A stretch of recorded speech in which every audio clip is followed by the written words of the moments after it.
तर शेतकरी मित्रांनो नमस्कार. आज आपल्या महाराष्ट्रामध्ये सरासरी 15 ऑगस्ट पासून द्राक्ष पिकाची छाटणी सुरुवात होत आहे. या द्राक्ष पिकाची छाटणी सुरुवात झाल्यानंतर याची प्रिव्हेंटिव्ह मध्ये किंवा दावण्याची जी प्रिव्हेंटिव्ह मध्ये काळजी घेणं आहे त्याबद्दल आज मी तुम्हाला सांगणार आहे.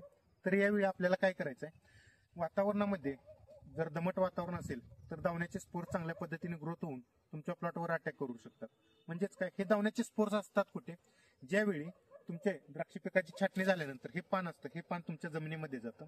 हे पान जमिनीमध्ये राहिल्यानंतर सरासरी 50 ते 60 दिवस हे पान जर तुमच्या जमिनीमध्ये राहिलं व जमिनीत हे ऊस स्पोर्स असतात हे चांगल्या पद्धतीने ऍक्टिव्ह राहतात.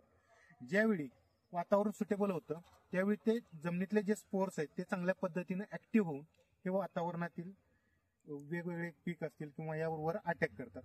तर यासाठी नियोजन करायचं असेल तर काय करायचं, ज्यावेळी तुम्ही द्राक्ष बागेची छाटणी करता, छाटणी केल्यानंतर ज्यावेळी हे पानं टाकता, एकतर तुम्ही काय करू शकता, कल्चरली म्हणजेच हे पानं गोळा करून तुम्ही तुमच्या प्लॉटमध्ये मधून बाहेर टाकणं सगळ्यात महत्वाचं आहे.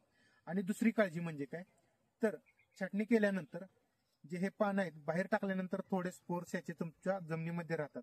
तर यासाठी काय करायचं आहे, तुम्ही बोर्डॅक्स मिक्सरचा वर वापर करायचाच आहे, तर हा वापर करताना तुम्ही तुमच्या जमिनीमध्ये सुद्धा करायचा आहे. जमिनीवर वापर केल्याचे फायदे काय आहे ते, तर जमिनीमध्ये तुमच्या जे ऊस स्पोर्स असतात दावण्याचे ते चांगल्या पद्धतीने ऍक्टिव्ह होऊन वर चढणार आहेत, ते जागच्या जागी थांबून वर चढू शकत नाहीत.